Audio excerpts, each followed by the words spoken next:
Beberapa waktu belakangan marak sopir taksi online kena aksi begal. Bahkan dengan tega pembegal membunuh sang sopir. Seperti di Semarang, Jawa Tengah, berawal dari penemuan mayat di sebuah jalan yang akhirnya terkuak. Mayat tersebut adalah sopir taksi online yang diduga polisi menjadi korban perampokan saat dini hari. Pelaku juga diduga melakukan pencurian dengan modus menjadi penumpang. Dari rekaman kamera pengawas, sebuah mobil berwarna hitam berhenti hampir 2 menit tanpa korban keluar dari mobil sebelum akhirnya tumbang. Di Probolinggo, Jawa Timur, seorang sopir taksi online asal Sidoarjo juga menjadi korban begal. Korban dibegal 2 penumpangnya saat diantar ke Wonorejo, Lumajang. Namun saat tiba di kota Probolinggo, pelaku meminta diantar ke jalan sepi dan diminta menepi. Menurut polisi, sopir disiram air keras di bagian wajah saat menolak turun dari mobil hingga membuat pandangannya kabur. Pelaku pun merampas mobil korban. Polisi langsung mengejar pelaku setelah mendapat laporan dari warga. Sementara di Kabupaten Bekasi, Jawa Barat, polisi menangkap pembunuh pengemudi taksi online.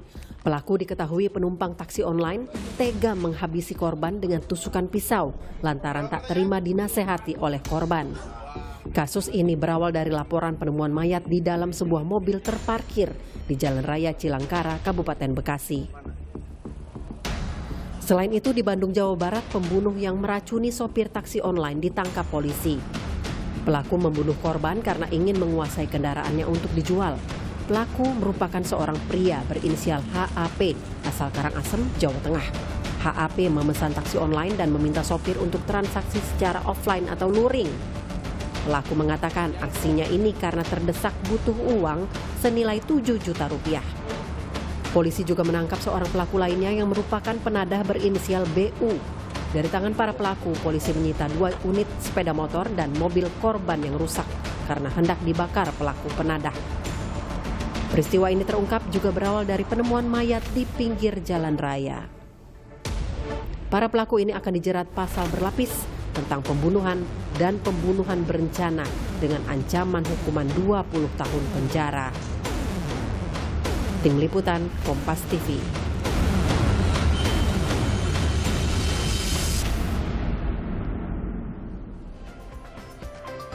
Ya, aksi begal seperti yang Anda lihat tadi terjadi di beberapa lokasi, dan kali ini bukan hanya pesepeda motor yang terkena aksi perampokan dengan kekerasan ini, namun juga pengendara mobil, khususnya pengendara ataupun pengemudi taksi online. Pelaku bermodus menjadi penumpang lalu melakukan aksi kejahatannya. Nah, bagaimana agar tidak terjadi lagi kejahatan serupa? Karena selama ini penumpang atau pengguna biasanya menjadi raja bagi aplikasi online. Bagaimana menjamin keamanan para sopir taksi online? Kami akan membahasnya bersama ada Wakapolres Tabes Semarang, AKBP Wiwit Ari Wibisono yang sudah bergabung. Ada kriminolog Adrianus Meliala dan Ketua Umum Asosiasi Driver Online, Taha Syafaril. Selamat pagi, Prof. Adrianus. Selamat pagi, Mas Taha. Selamat pagi, Pak Wiwit. Ya, selamat pagi. Selamat pagi. Selamat pagi. Terima kasih sudah bergabung bersama kami. Saya ke Pak Wiwit. Bersyukur sudah tertangkap ya Pak untuk pelakunya. Apa informasi yang sudah didapatkan yang akhirnya mendorong pelaku ini untuk melakukan aksinya dan terutama sampai menyebabkan tewasnya driver taksi online ini? Ya, untuk pelaku ini sudah tertangkap. Jadi ketika kejadian dini hari dan dalam waktu 3 jam kita berhasil menangkapnya di daerah Karanganyar, dan motifnya adalah desakan ekonomi. Karena pelaku adalah tulang punggung keluarga dan membutuhkan sejumlah dana untuk membiayai adiknya yang sedang kuliah di salah satu universitas di Bandung. Itu, Mas. Mengapa sampai mungkin informasi yang sudah didapatkan hasil pemeriksaan dari pelaku, mengapa sampai nekat melakukan pencurian di tengah desakan ekonomi? Kita tahu bahwa desakan ekonomi tentu saja ya ini menimpa banyak pihak gitu, tapi sampai memutuskan berbuat kejahatan karena memang ini tidak ada catatan kriminal sebenarnya ya, Pak Wid ya? Ya, karena butuh uangnya agak banyak, dia berpikir adalah untuk mengambil mobil. Ya, caranya yang ketika kita tanya kepada pelaku adalah kenapa tidak mencuri motor dan sebagainya. Karena motor menurut dia jumlahnya masih kurang, sehingga dia menyasar ke mobil.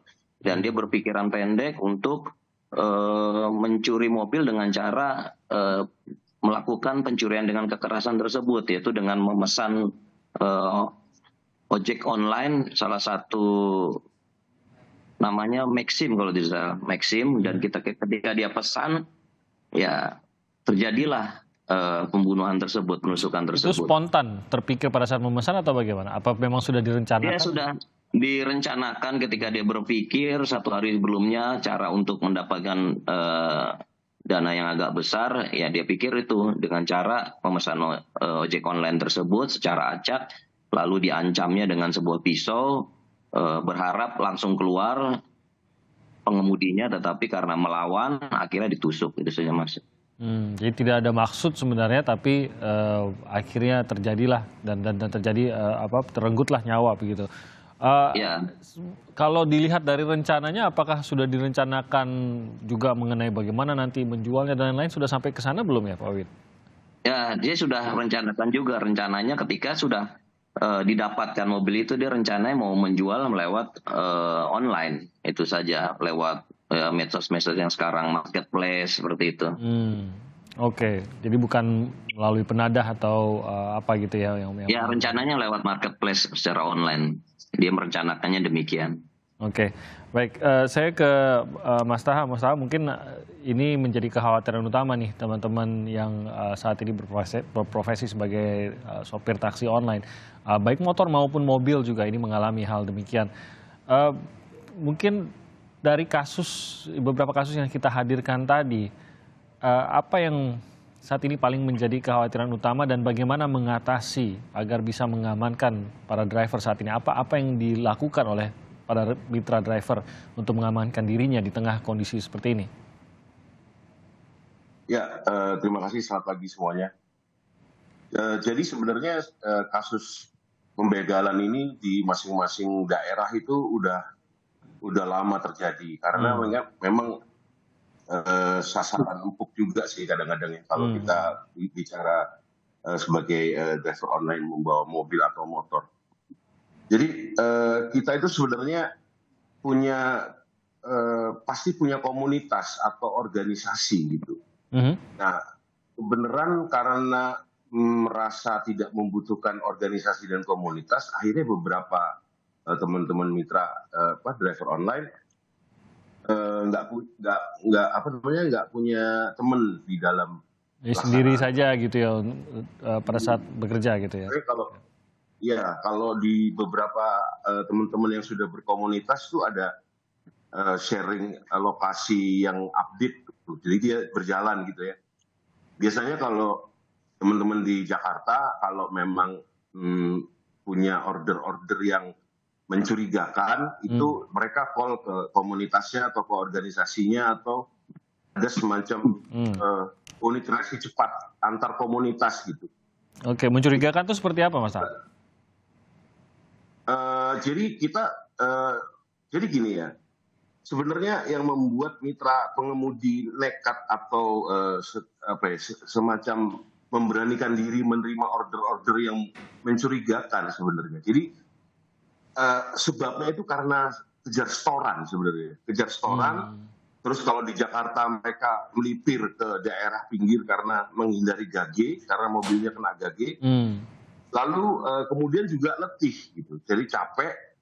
Misalnya gini, saya dapat order mahal nih, 170.000 misalnya, jam 9 malam atau jam 8 malam lah, ke arah Bogor atau ke arah gunung di sekitaran Bogor misalnya. Itu sebenarnya insting kita udah mengatakan ini bener nggak ya orderan ini gitu.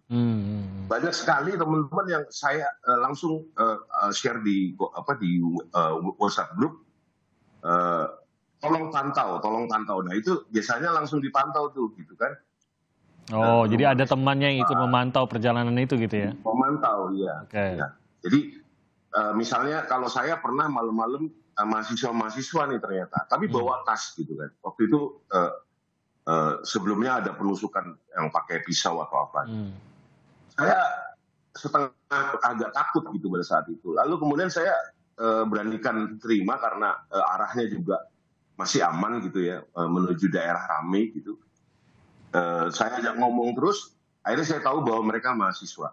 Kan mereka bawa tas ya, laki-laki cowok gitu ya, walaupun masih muda kecil, tapi ada 2, 3 Nggak tahu lah isi tasnya apa gitu ya. nggak tahu isi tasnya apa gitu.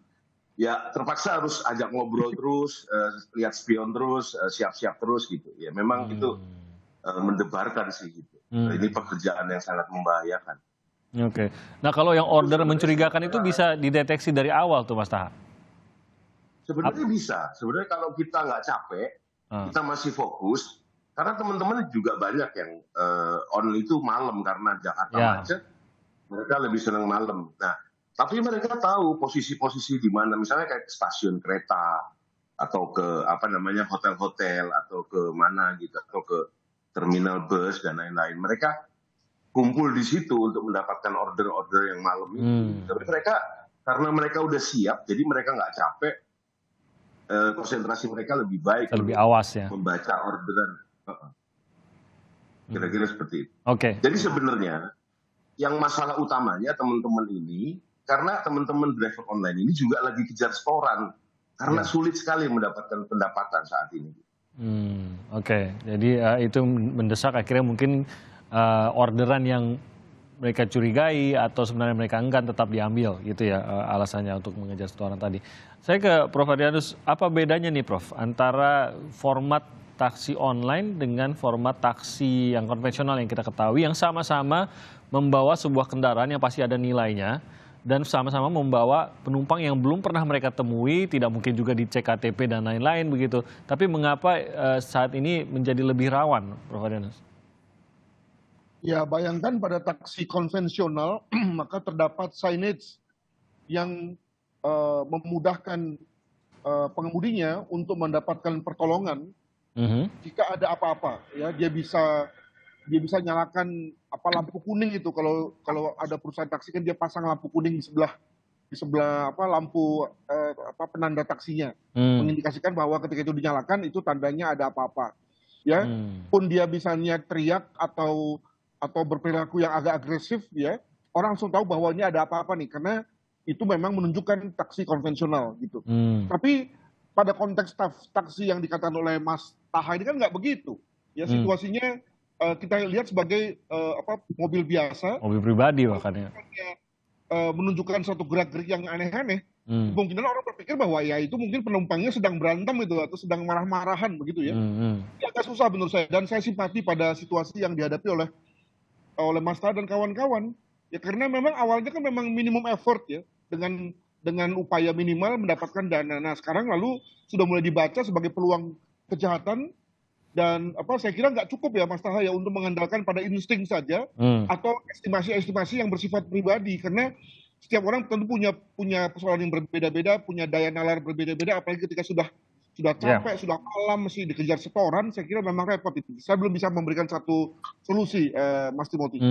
Apakah kondisi, dalam arti gini, apakah faktor eksternal dari kondisi di dalam pelayanan dari perusahaan sendiri ataupun apapun fitur pengamanan yang dari perusahaan yang sudah disiapkan, apakah faktor eksternalnya nih, Prof, dalam arti memang kejahatannya makin banyak begitu, atau memang ada format yang membuat taksi online ini lebih rentan?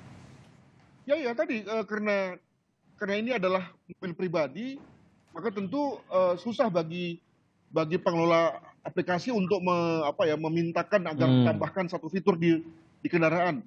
Karena saya menduga bahwa mobil yang dikendarai juga pasti dipergunakan untuk yang lain-lain. Kalau kita bicara mengenai misalnya cap di kota-kota besar di Eropa, itu kan semua dipasangi tirai besi itu. Ya, sehingga kemudian tidak ada kontak langsung antara orang penumpang dan pengemudi. Masalahnya kan kalau dalam konteks taksi online kan nggak bisa begitu, karena ketika tidak dipakai untuk narik kan dipakai untuk kepentingan keluarga misalnya. Masa kemudian keluarga lalu jadi saya kira kembali pada nature bahwa ini memang kegiatan sampingan, dan tapi juga sekaligus kemudian bahayanya ternyata serius ya. Kegiatan sampingan namun bahaya serius itu. Begitu. Tapi ini kan tetap adalah warga yang harus dijamin keselamatannya begitu dan rasa amannya gitu, Prof.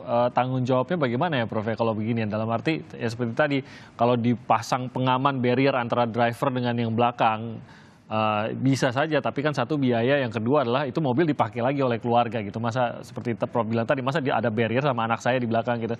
Tapi bagaimana menjaminnya itu, apakah memang dari perusahaan kah atau memang diserahkan pada masing-masing pemilik mobil kah untuk Mungkin analoginya begini, Mas. Mungkin pada waktu kita era pandemi kemarin itu kan setiap pengemudi online, ojek kan, taksi online kan juga diberikan semacam barrier rambu-rambu plastik agar ya? misalnya ya menerima penumpang hanya kalau pakai masker, Ya. ya, atau bahkan juga ditanyakan misalnya sudah vaksin atau belum. Nah, dengan memakai analogi itu bisa nggak kemudian kepada semua penumpang yang sekarang itu juga dipakai pendekatan seperti itu. Jadi ada semacam syarat gitu ya untuk memastikan bahwa tidak membawa senjata tajam atau yang lain, artinya tidak datang dengan pasrahan saja gitu. Nah, tapi tentu saja ini juga harus ada pertimbangan, karena nanti kemudian si penumpang merasa tersinggung, merasa nggak mau naik taksinya, itu juga jadi masalah kan. Tapi yang jelas bahwa kalau berkaca pada pengalaman di berbagai negara, saya pernah misalnya naik taksi online di kota saya belajar dulu, itu dia bilang begini, ketika ada penumpang yang sudah mulai bau-bau alkohol saja, langsung tolak tuh gitu ya. Langsung kemudian ada fitur yang kemudian diaplikasikan ketika dia melihat bahwa penumpangnya itu bau-bau alkohol. Nah, boleh ditolak. Iya, apakah hal begitu juga bisa dilakukan di Indonesia? Nah, itu kembali pada kerjasama antara pengemudi dan perusahaannya. Demikian. Oke, kita akan kembali lagi membahas hal ini, bagaimana agar bisa semakin menjamin keamanan dari para pengemudi, karena kita tidak ingin kasus seperti ini terjadi lagi. Kami akan kembali dengan pembahasannya usai jeda. Kembali lagi di Sapa Indonesia Pagi, kita masih berbicara terkait dengan beberapa kasus kejahatan begal yang menimpa taksi online atau driver dari taksi online. Kita masih bersama Prof Adrianus, ada Mas Taha dari Ketua Umum Asosiasi Driver Online, dan juga dari Kepolisian Semarang ada AKBP Wiwit Ari Wibisono. Saya ke Pak Wiwit, mencari pelaku, khususnya identitas pelaku, karena seharusnya kan kalau memang memesan itu ada data yang dimasukkan gitu. Itu dari pelaku ini sesuai tidak data yang dimasukkan pada saat memesan dengan data pribadi sebenarnya pelaku? Ya, kebetulan sesuai, Mas. Jadi tapi kita mencari bukan dari berdasarkan itu, karena kami di Semarang ini sudah banyak dilengkapi teknologi yang untuk dapat kita membantu mengungkap sebuah kejahatan. Karena kami di Semarang ini sudah ada hampir CCTV hampir setiap RT. Jadi setiap RT itu ada 2 CCTV yang mengcover di wilayah Semarang ini. Belum lagi CCTV yang ada di setiap rumah ataupun setiap perusahaan ataupun pertokoan, sehingga sangat bisa membantu dalam hal pengungkapan. Dan ini juga kita aplikasikan ke dalam sebuah handphone yang masyarakat pun bisa mengakses CCTV tersebut, dan ada juga panic button-nya, sehingga masyarakat juga bisa ikut berperan serta dalam melaporkan apabila ada kejadian kejahatan yang terjadi, terutama CCTV, Mas. Kita bisa mengurut kejadian itu dari mulai tempat kejadian sampai dengan arah TKP kita penangkapan itu, Mas. Jadi mengikuti mobil itu setiap belok dan berjalan tuh ada CCTV yang bisa menangkapnya gitu ya. Karena Semarang itu lengkap. Nah, langkah mungkin saran atau mungkin langkah dari kepolisian sendiri bagaimana, khususnya untuk driver taksi online ini, karena kalau tadi yang kita bicarakan, kalau langkah-langkah preventifnya ada beberapa yang sulit untuk dilakukan seperti barrier atau mungkin ada langkah dari perusahaan sendiri, akan lambat gitu. Tapi kan ini saat ini pun kita tahu mungkin ada ribuan yang saat ini sedang beroperasi setiap saat gitu. Dari Semarang mungkin bisa diceritakan Pak Wiwit, apa yang bisa dilakukan? Mungkin ada saran juga.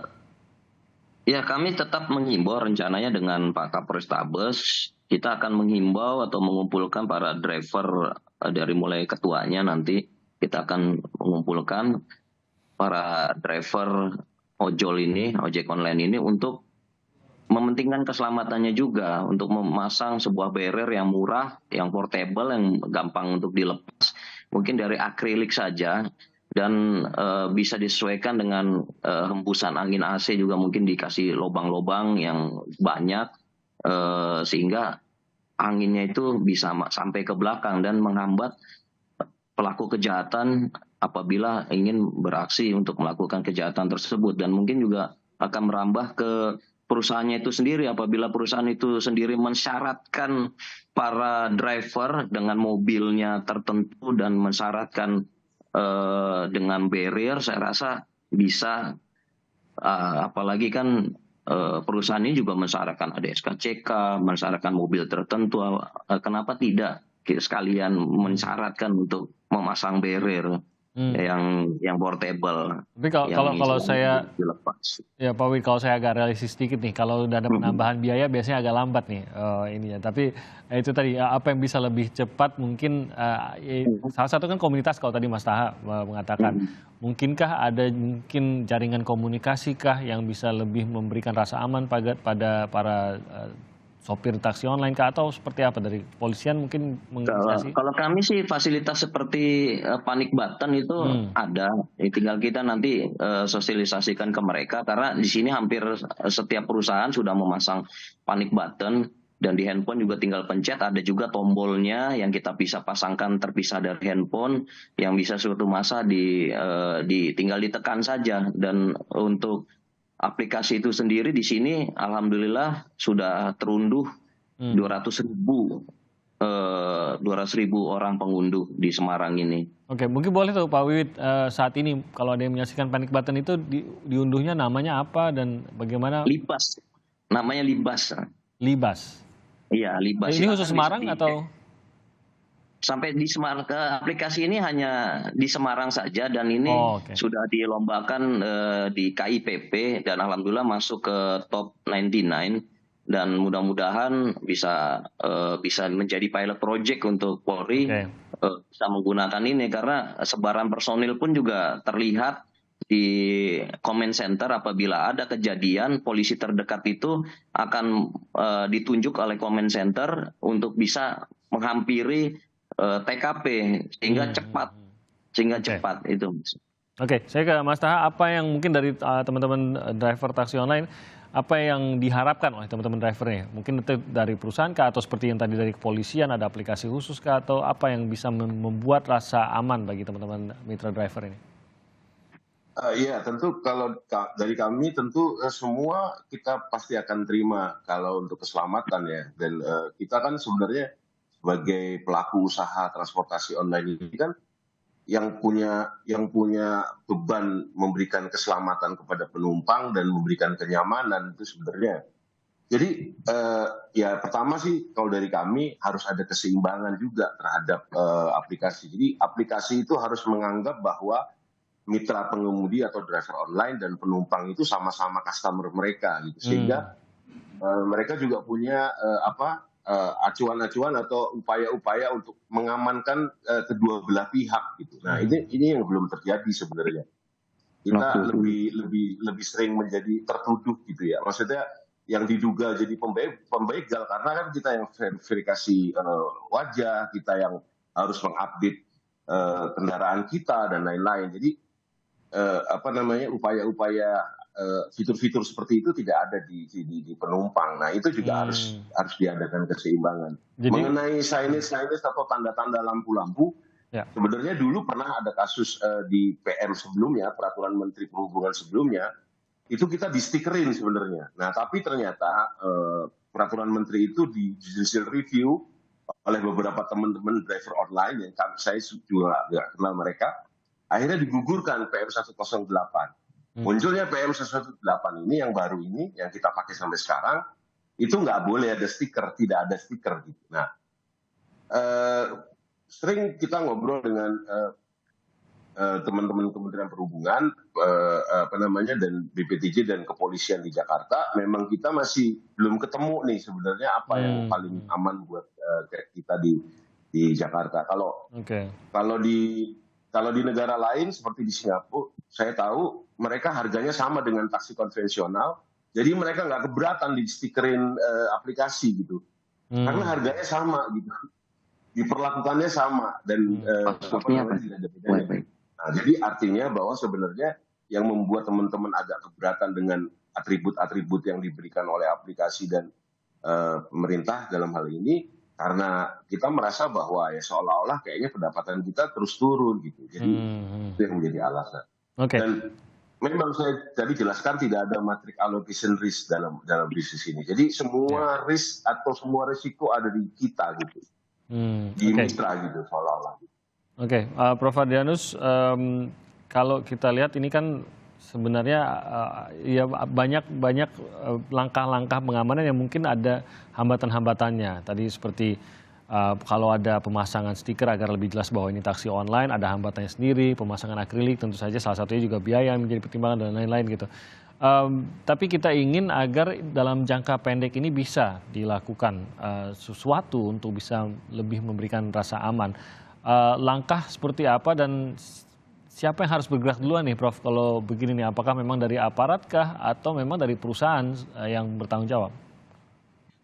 Ya kalau dibilang langkah cepat, ya harus kembali pada driver online-nya, ya membuat satu langkah-langkah pribadi terkait dengan bagaimana mengamankan dirinya. Apakah mengeluarkan cost untuk membeli mika atau tidak mengambil orderan malam hari atau yang lain-lain yang bersifat individual assessment, ya individual judgment gitu.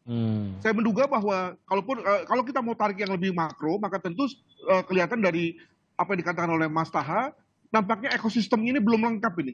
Modalitasnya, undang-undangnya aja belum jelas nih. Tadi, apakah ini masuk dalam ranah perhubungan atau ranah komunikasi atau yang lain gitu ya. Nah, kalau itu aja belum beres kan bagaimana membuat aturan yang lebih teknis dan aturan yang bersifat melindungi. Saya kira sudah waktunya Mas Taha dan kawan-kawan untuk kita bersedia melihat kenyataan bahwa pendulum yang terlalu loose ya, gampang masuknya, asal gampang dapat uang, nggak usah mencatat siapa orangnya, itu sudah harus berubah itu agar dan pendulumnya lebih bergerak ke kanan, yang memang harus ada regulasi, harus ada aturan agar kemudian teman-teman seperti Mas Wiwit ini juga punya daya jangkau untuk membantu kita. Jadi di situ lalu kemudian perlu kita saling bernegosiasi untuk tidak usah terlalu misalnya oke lah keuntungan lebih kecil tapi aman, oke lah nggak bisa kita harus pakai seragam asal aman. Nah itu kan kita harus bernegosiasi kan, karena kalau kita memakai pendekatan yang penting minimal, yang penting untung, yang penting murah dan seterusnya, ya saya kira kita sendiri sudah merasakan bahayanya. Demikian. Salah satu yang mungkin sempat terpikirkan adalah menambahi beberapa syarat khususnya di mobil. Mungkin tadi akrilik satu lagi seperti kamera dashcam gitu. Itu sebenarnya tapi ada pertimbangan masalah privacy, itu gimana Prof? Ya itu tadi kan tergantung pada individu yang bersangkutan. Kalau itu memang diserahkan pada keputusan individu driver online. Tapi kalau ini kemudian sudah menjadi satu regulasi kan udah lain cerita kan. Nah tapi regulasi kan juga mesti ada unsur plus minusnya. Ya nggak mungkin negara atau pemerintah memberikan regulasi tanpa memberikan benefit. Nah kan ini mesti diomongin nih. Nah kelihatannya ini yang belum cukup banyak diomongin. Alhasil kemudian setiap regulasi yang ada kelihatannya seperti membebani, belum kelihatan benefitnya. Nah, maka menurut saya ekosistem yang harus dibenahi dulu agar kemudian lalu pertimbangan kepolisian juga masuk, pertimbangan ekonomi juga masuk dan seterusnya. Demikian. Jadi masih banyak hal-hal mendasar yang memang harus lebih terregulasi di sini, lebih dilengkapi dan ini sebenarnya bisa membantu keamanan baik itu penumpang maupun pengemudi. Jadi kita harapkan bagi mereka yang memang berkepentingan dan berkewenangan dalam hal ini bisa mendengarnya sehingga bisa melaksanakannya dan bisa memberikan hal-hal mendasar tadi, mulai dari pendaftaran hingga kelengkapan yang harus ada, hingga persyaratan baik itu bagi penumpang maupun bagi mitra pengemudi. Ini mungkin bisa meningkatkan rasa aman dari kedua pihak ya. Baik, terima kasih banyak atas waktunya Prof. Adrianus, Pak Wiwit dan juga Mas Taha. Terima kasih. Kita berharap semoga kejahatan seperti ini terus bisa terhindari, terus bisa dikurangi dan keamanan teman-teman baik itu driver maupun dari pengemudi ini bisa lebih terjaga. Saya ucapkan selamat pagi sekali lagi. Terima kasih atas waktunya bersama kami di Sapa Indonesia Pagi hari ini. Selamat pagi.